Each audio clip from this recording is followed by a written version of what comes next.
Time to pull up a chair. We've got another great story for you today in the rLounge. Even superheroes need a coffee break now and then, preferably in a fortress of solitude that's temporarily barricaded by a strategically placed baby gate. Today in the rLounge, OP transforms into more than just a caregiver. They emerge as a bona fide superhero, caped in the chaos of childcare. My mom asked me to watch my siblings for a week. It's been 9 weeks.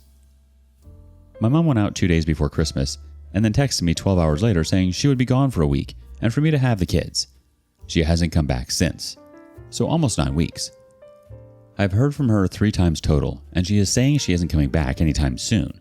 She just keeps sending money. My siblings are 16, 13, 12, 9, and 7. I'm 19. I'm surviving looking after the kids by myself, and to be honest, not much has changed because I did most of it when my mom was here anyway. We live with our nan, but she doesn't help with them really either, and my older siblings are long moved out. I guess my question is my mom being gone a serious issue legally and with social services? I don't want to risk the kids going into care. Been there, done that when I was younger, so I haven't told anyone that she's gone. I'm scared of what will happen if people find out, so I don't want to even ask the question in real life. Here's some relevant comments. Commenters ask if OP's nan can provide assistance on getting guardianship of the younger siblings to be in the stable position so no one doesn't have to be in foster care or split up. To which the OP replies, "Thanks, I don't know. I guess all I know is I really don't want them going into care. The system where we live is crap, and I just don't want them to go through that. I don't feel like my life prospects are great anyway, and I don't want to send them into care so I can maybe have a bit better life. Because I doubt I would anyway, and I think the guilt would torture me more than just sticking it out with them. Maybe if I didn't already do everything for them before my mom left, then this would feel worse. But I have taken care of them for years already, and I don't think I can abandon them." My nan might agree to that. For now, she just says my mom will be back soon. She refuses to help with the kids generally because she's been there, done that, or whatever, and says she's too old. Someone else from the community says, "You need to report your mother for abandoning her kids, but at the same time, tell them you will look after them. Your mom needs to learn she can't do this to her kids and needs to be brought up on child abandonment charges." The OP replies, "I would do that if I was guaranteed I could keep them, but I don't know if that's even possible, or at all likely with so many of them. We aren't rich. Maybe 1 or 2 kids they would say, okay, but 5 just seems unlikely. They would let me keep them." Someone else wants to say, "Is there any other trusted adult in your family? Aunt, uncle, cousin, something? Maybe they could come help keep your family together." The OP replies, "We have some aunts and uncles, but none we are close to or who seem like they care. I could try that route, I guess. My older siblings are most likely to give a crap, and even they aren't being very helpful." One more person says, "Why do you think your life prospects aren't good? You're 19. You have your whole life ahead of you. That is really unfair of your mom to put on you. I totally get not wanting your siblings to go into the system, but you need to think about setting yourself up to be in a position where you could take care of them if that's your goal. The youngest is 7. You're looking a long road of caregiving if you go this route, and you need to be able to support yourself and them if that's your goal." The OP replies, "I didn't do great in school. We don't have much money, live in a crappy area. I can tick most of the boxes for things to set you back in life. I work now and make a decent wage, but I just can't imagine being able to enjoy that if I abandon my family. I have thought about it a lot, and I used to wish I could just go and live my own life, but reality is I would have no one and nothing to live for." Another commenter says, "Where the F did she go? Is she in trouble? On drugs? Even if she comes back, this sounds super shady and maybe she shouldn't be caring for them. You need to call someone." The OP replies, "She's done it before. Usually she goes in the same city, but I have no idea what she does when she's there. She tells everyone she's looking for our dad, but that's BS. Far as I know, she doesn't do drugs, but she has had issues with alcohol. She's crappy in the mom department, but she doesn't care for them even when she is here. I do." Another community member says, "File emergency guardianship. You're an adult, so I don't see the law removing them if they're under your legal care. Not sure. Where are your older siblings? Do they know what's going on?" The OP replies, "They moved out at 18 and we very rarely see them. I have told them she's gone, but They don't think it's a big deal, as she has done it before. A commenter asks OP if her mother has some type of benefits that might be helpful for the children, and if their father is in the picture or not, and if OP knows what liabilities she has with her siblings. The OP replies, I don't have power of attorney or know how I can even get that. I assume it would come with legal guardianship. I think she does, but I don't really know the details of it or how much. She goes through phases of talking about that stuff, but she also lies a lot. She claims she gets nothing from the government, but she also claimed she got thousands from our dad, which is impossible because he is the definition of a train wreck, and I don't know when he has even had a job. As in, if they got hurt in my care? We don't have access to that kind of thing as far as I know. We live in a small rural town with minimal access to a lot of services like that. I'm trying to find out, but not having much luck. I can make about $4,000 to $5,000 a month depending on what shifts I am able to do. Lately, I can only work 30 hours a week when the kids are in school, so can't earn as much, but my mom has sent money and my nan covers most bills, so I don't have a huge amount of expenses. Food for 5 kids is a lot, but I'm doing okay so far and can save a small amount. Food, clothes should be fine. I mainly worry about birthdays and other big expenses like that, but that's why I'm trying to save as much as possible for those times. No idea where my dad is. We haven't seen or heard from him in around 5 years. There are some serious abuse allegations from my other siblings, and he hasn't been since. Before that, he would come and go. The age gaps between the siblings are the times he disappeared. He would vanish for so many times years, then reappear, and then have a couple more kids. I want to keep them here with us, so really just need advice on how to go about that. Letting them go into care would kill me, so it's not really the advice I'm looking for, but I do understand why everyone is saying that. Wow. Your mom's got a real knack for holiday surprises, huh? It's like the 12 days of Christmas, except instead of gifts, it's just unanswered texts and a sudden bout of independence. At least she's sticking with tradition by sending money instead of partridges in a bear tree. But seriously, it sounds like you're juggling more balls than a circus clown with a caffeine addiction. Props to you for keeping it together. It's really not an ideal situation, and it was unfair to do to you. You're practically a saint for not abandoning ship when things got tough. You're left holding the bag while she's off gallivanting, leaving you to pick up the pieces of her mess. And let's not forget the toll it takes on you. While she's off on her adventures, you're left shouldering the responsibility of raising your siblings, all while trying to navigate the murky waters of adulthood yourself. But despite the unfairness of it all, you're standing strong. You're proving that even when life throws you into a deep end, you've got the strength to keep swimming. And while it may not be fair, your resilience in the face of adversity is nothing short of remarkable. Update 1. February 29th, 2024. I spoke to my mom on the phone and told her I want her to give me custody of the kids since she is refusing to come back or say when she will be back, and I'm done with her BS. We argued for like an hour, but in the end, she said she would do it after I told her I was going to call the police on her. Before speaking to her, I spoke to a lawyer and I should be able to get legal guardianship through a parenting order, which will go through court. My 22-year-old brother said he will move home and help me under the condition that my mom doesn't move back as he refuses to be around her. His income and input will help a lot, and he seems serious about wanting to be involved with parenting and taking care of the kids. I grew up even more feral, and I don't think it's a good way to be raised, so I'm starting a bath and bedtime routine with the youngest too, and a curfew for the teenagers. Because right now the 12-year-old goes off on a skateboard and will just show up again at like 10 p.m. on a school night. I've also been giving them much better food than they usually have, and it's been rough to get them to eat healthy, but we have made so much progress already. Any advice on instilling rules will become welcome, as I don't think it will be easy and have never had any kind of actual parent role model in my life. Let's check with some relevant comments from the community. First one. In another post you mentioned your dad. Where is he? He should step up. The OP replies, he disappeared 5 years ago after my older siblings started talking openly about how he abused them. We haven't seen or heard from him since. He used to vanish for years at a time and come back when he was bored or whatever, and my mom would try to keep him around with new babies, but I don't think he will be back again. Another commenter asked if it was possible for OP and her nan to get her siblings in therapy. The OP replies, thank you, but we can't afford therapy and don't have any access to it where we live. Even if we had the money, I'm pretty sure it would be a 3-hour round trip to the nearest one. Times 5 would be impossible. I will definitely try to make sure to give them choices and listen to them as much as possible. I already approach things differently with them as their personalities are so different. Some need me to be a lot more authoritative to even have a chance of them taking me seriously. One cries if she even suspects I'm mad at her. It's a lot to learn, but I'm willing to give it everything I've got and hope that it will be enough. The OP has appeared into the BORU after it was posted. I have received her permission to share her comment.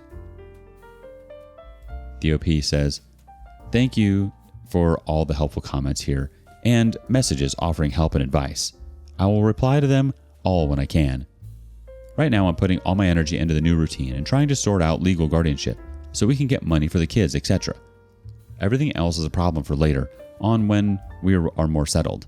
My older brother came up last week, and to be honest, it was nice but weird because the younger kids don't even remember him, and they pretty much clung to me for the entire time because having a man in the house is strange for them. But after he left, they said they miss him and liked having him here. He's been sorting his crap out this week and is coming back tomorrow with all his stuff and will be working remote from our house. Me and him have spoken a lot, and I think we will be able to get on the same page with the kids and make it work. I'm worried about some things with parenting differences, but we will figure it out. I'm trying not to seem controlling, but it's hard to adjust to someone else being very involved when I've been looking after them by myself. I know I need him though. My nan was actively trying to undermine me, and we had an argument. Then my brother got here, and he had an argument with her in the first half hour. So she has gone to my aunt's for a while. She is still paying the bills here, but if she stops, we will be okay with my brother's money and mine. My brother wants to take the kids and move my house, but I am not even thinking about that until everything else is sorted out. Now that things are actually changing, our older sisters are more interested and have been messaging me, so they might help as well. The kids are not taking the new routine too well, but we are making progress, so I'm trying to stick with it. I made a meal plan and have stuck to that all week. My 9-year-old sister told me she likes rules, which makes it feel worth it. The teenagers are kind of a nightmare, but I'm trying to persevere with them. The 13-year-old was being horrific, and I lost my crap, which made her have an emotional breakdown, and now she's been a lot better. 12-year-old has taken it okay-ish. He just tells me I'm a loser all the time and asks for his skateboard back a million times a day, but I know he knows where it is, so he is being pretty good considering he could just take it back if he really wanted. The 16-year-old is hell. 7-year-old has like 3 tantrums a day and won't eat or sleep, so she stresses me out probably the most. My mom hasn't called anymore, but is complying with giving us custody, and told her friend it's the best thing that's ever happened to her. I CBA with her, and if she tries to come back, I will do everything I can to keep her away from the kids. It sounds like you've taken the reins and are steering this chaotic family ship with the determination of a captain facing a storm. Your mom's sudden willingness to hand over custody must feel like a twisted victory, but hey, at least it's progress. And kudos to your brother for stepping up to the plate. It's like your family version of Full House, except instead of Uncle Jesse, you've got your bro moving in and bringing some much-needed stability. Who needs a male role model when you've got a brother willing to play dad? As for your nan, it sounds like she's gone on an extended vacation to your aunt's house. Maybe she's just taking a break from the chaos of plotting her grand return. Either way, it seems like things are moving in the right direction. Even if it feels like herding cats at times. And hey, don't stress out too much about the parenting stuff. None of us really know what we're doing, even those with fancy parenting books. You're learning on the fly, and that's all anyone can ask for. Plus, it sounds like you've already made some positive changes with the new routines and meal plans. Just remember to take care of yourself too. You're shouldering a heavy load, and it's okay to ask for help when you need it. Update number 2, March 14th, 2024. Hi. Not sure if doing multiple updates is okay, but I've had a lot of messages since the BORU post and think it will be easier to update people who are interested like this, as replying to all is hard. Thanks for the advice here. We have realized that getting kinship is a better choice for us financially than getting legal guardianship. This wasn't mentioned to us by the lawyer or social services, so I'm grateful for everyone here, as we will have so much less financial stress on kinship, and we will get access to a lot more services for the kids. Things are already seeming much less scary. My brother has come home to help me and is working remotely for his same job, which is ideal. He has been amazing at making it all happen so fast and packing up his life to move back. He is still back and forth at the moment, but should be here full time besides a few days a month where he has to be there in person. Our oldest sister has said she will send money every month to help us, but doesn't want to be involved other than that. I understand why, and I'm grateful she is helping. Honestly, it hurts a bit that she refuses to talk about the kids or anything else, but she is doing what she can handle right now, I guess. Our other sister is working FIFO right now and has suggested coming back on her weeks off to help out, but I'm not sure if that will actually happen. or work well in reality. My brother doesn't get along with her very well and says he doesn't think living with her again will work. The kids are still struggling with the new rules, and we have had some issues. 16-year-old hates me, so my brother is trying to take over with her because I am bored of fighting with her. The others are doing better, but still so difficult. The 7-year-old won't sleep, which is the hardest thing right now because then I can't sleep, and I'm tired AF. She has meltdowns when she's tired, and she's always tired now, so she's always having meltdowns. I don't know what to do with her. Everything I try to make her sleep doesn't work that well. She says she doesn't know why she won't sleep, so I don't know where to even start. My brother tried to get her to bed, and she just cried and screamed for me. 12-year-old is listening to our brother, which is the best thing to ever happen because I was really worried about handling him since he listens to me never. 13 and 9-year-old are easier and not stressing me out too much. So we are kind of divide and conquer right now. My brother handles 2 and I handle the other 3. I found out I am very protective of the younger ones and find it very difficult to let my brother discipline them, so it causes less problems between us if I deal with them. Still early days and hoping consistency will fix a lot of the smaller issues. Long term, we want to rent somewhere bigger as our Nan's house is very cramped and making things harder.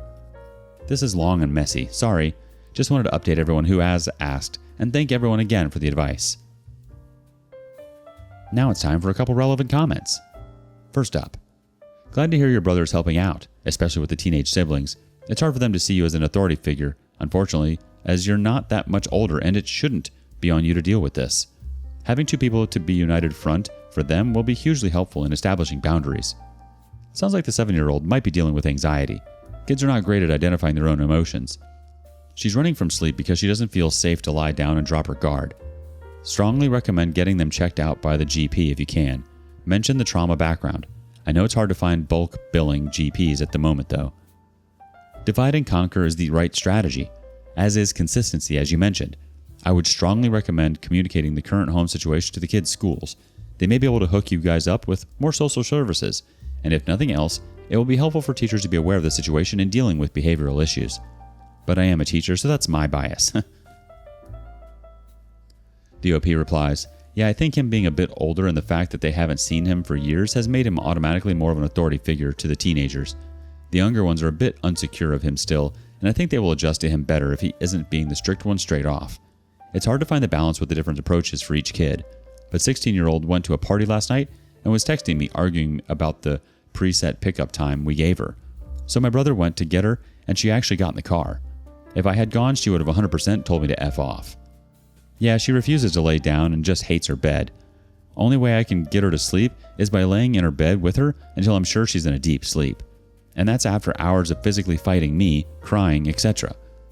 Trying to get them to the GP is a huge struggle time-wise and money-wise. We'll get them in ASAP, but probably won't be that soon. Also don't have a big car enough for everyone, so would have to go in separate trips as well. The teachers are aware of the situation.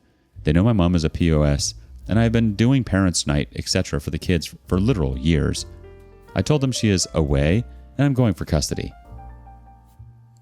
Someone else chimes in, 7 might be having bad dreams, or maybe she feels being awake is the only time she has any control over her life. Did your egg donor leave during the night maybe? Either way, insomnia is a witch, and I sympathize with you both. Will she quietly draw or watch videos during the night while you sleep? Does she have a nightlight and white noise?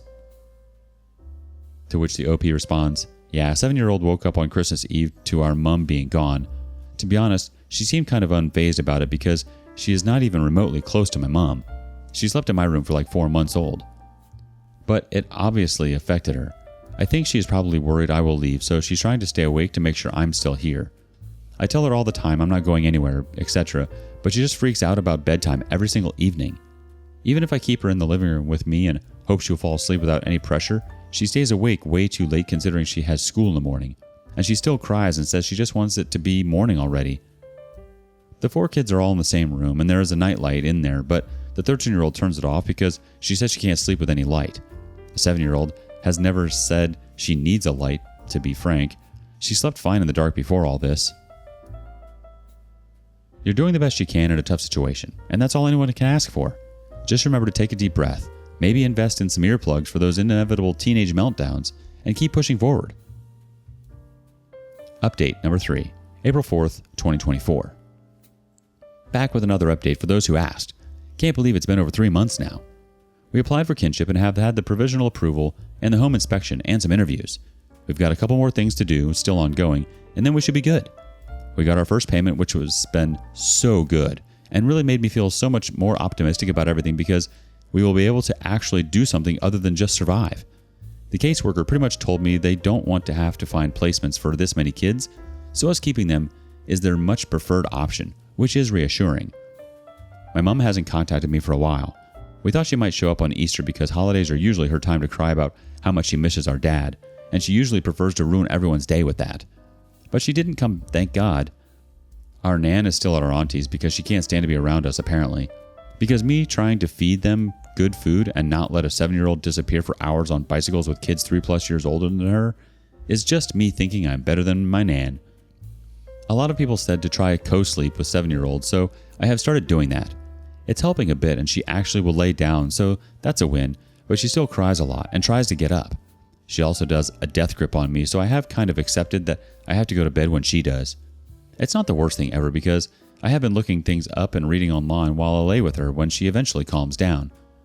I ordered melatonin to try. I share a room with a 16-year-old and she doesn't want a 7-year-old in there, but it's kind of tough. I can't do anything about it until we can move houses, which isn't going to be soon. It's not the most peaceful night with her in there because she kicks me and wakes me up at random times trying to chat or crying, but we are getting some sleep. She slept in my single bed with me from 4 months old until she was like 2. I clearly know nothing about safe sleep, but my mom had sold the crib to try to annoy my dad, so she actually had nowhere else to sleep. And I haven't told her that because I don't want to tell her my mom didn't care that she didn't have a bed. But she seems to remember because she said, "We used to have some sleepovers in your bed a lot, didn't we?"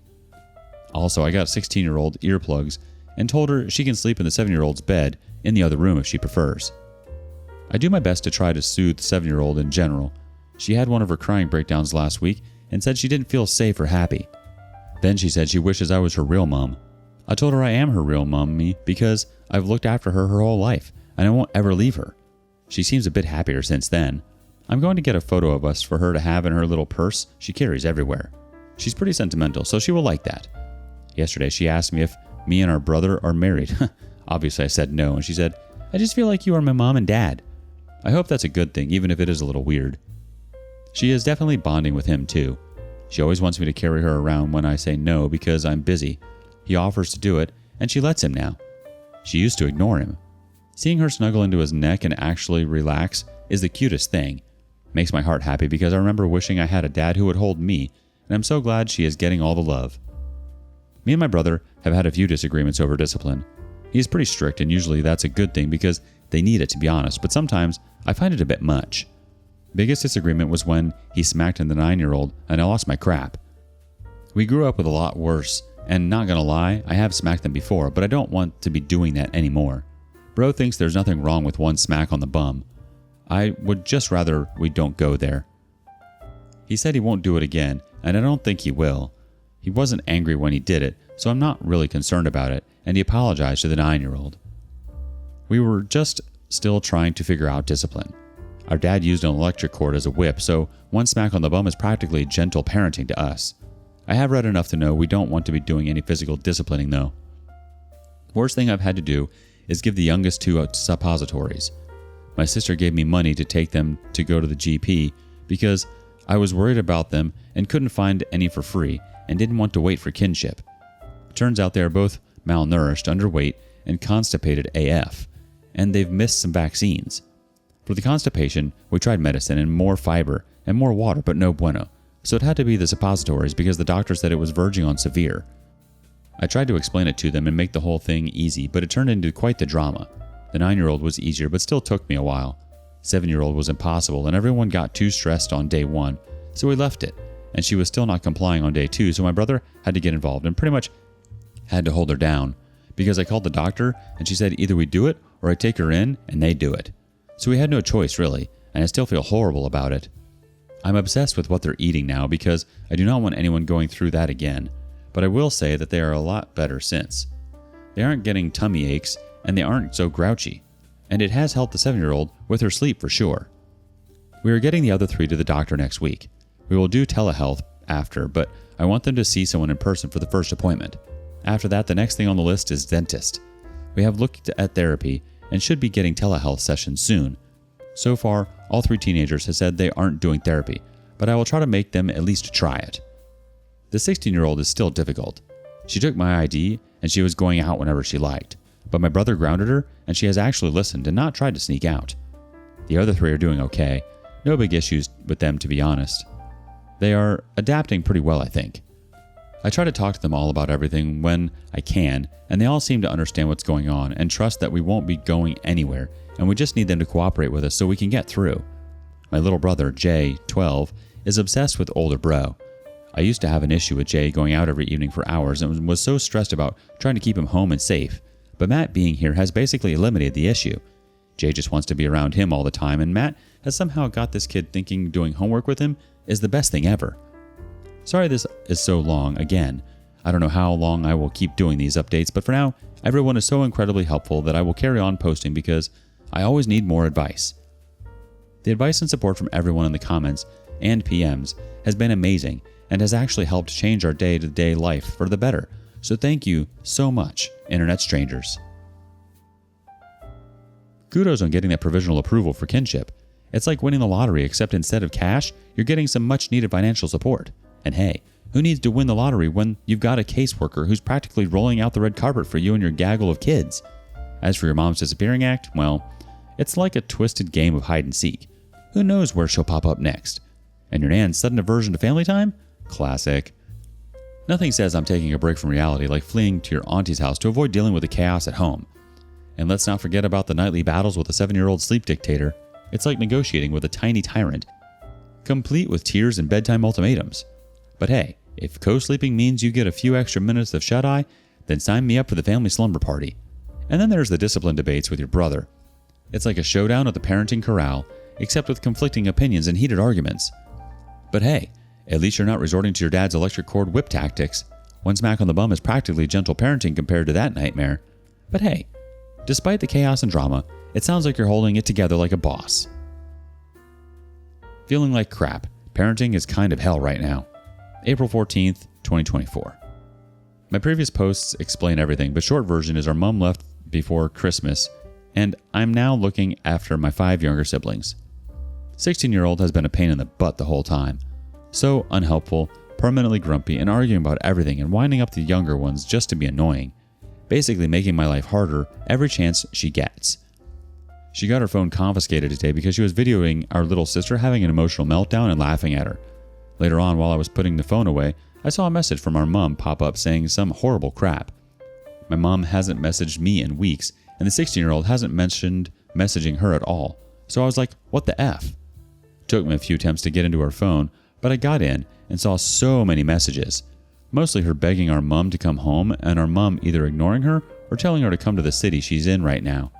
16-year-old sent her so many messages saying our younger siblings need her, and her mom replied saying, I think I know how to raise them better, so she is leaving it to me since I don't want her here. Most recent one was 16-year-old asking why she doesn't care about us, and her mom basically saying she has better things to do than sit there and listen to us all tell her everything she is doing wrong all the time. I knew she was having a hard time, but reading her messages to our mom has broken me, and I just want to stop her hurting so much. She basically hates me right now, so comforting her is very hard because she will not open up even a bit, and whenever I speak to her about it, she acts like she doesn't care.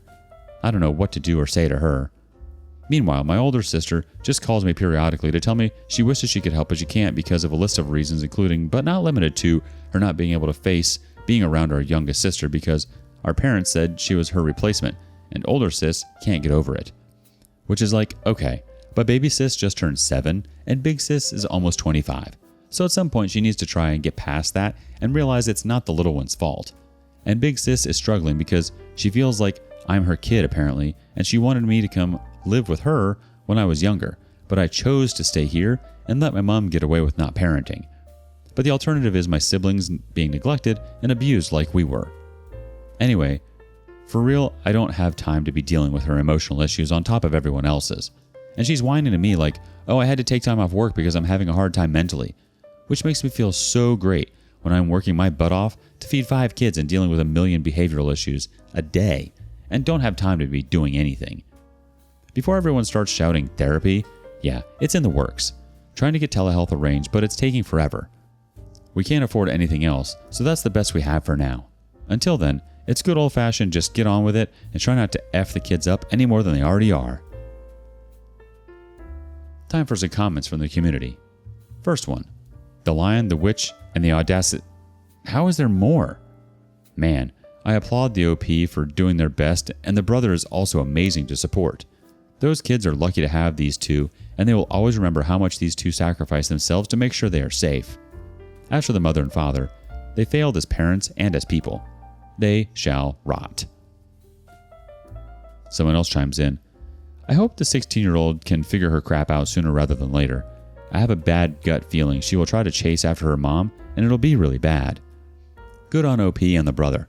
If child welfare is involved, they may be able to ask for some assistance in getting therapy, financial support, and even respite care. So the 16-year-old is causing more drama than a soap opera villain. Videoing emotional meltdowns for entertainment? Classic. And the icing on the cake, texting mommy dearest for some emotional support and getting a big fat rejection instead. Talk about a slap in the face. And let's not forget about the older sister's periodic calls from Planet Drama. I wish I could help, but I've got my own emotional baggage to deal with. Honey, we all have issues, but some of us don't use them as an excuse to be a hot mess. Kudos to you, OP, for keeping it together amidst all this chaos. Feeding 5 kids, dealing with emotional meltdowns, and playing detective on the 16-year-old's phone sounds like a full-time job with no pay and 0 benefits. As for therapy, well, it's like waiting for a delayed train in the middle of nowhere, frustrating as hell, but hopefully worth the wait. Until then, it's just another day in the circus of life, where the main attraction is a family on the brink of implosion. Through sleepless nights and tear-stained days, you faced each obstacle with courage and determination. You fought battles not just for yourself, but for the well-being and happiness of your siblings. Keep forging ahead, OP. You're doing an incredible job, and your strength is truly awe-inspiring. Thank you for joining us today in the rLounge. Be sure to like and subscribe and hit that notification bell so you don't miss out on our next video. See you soon!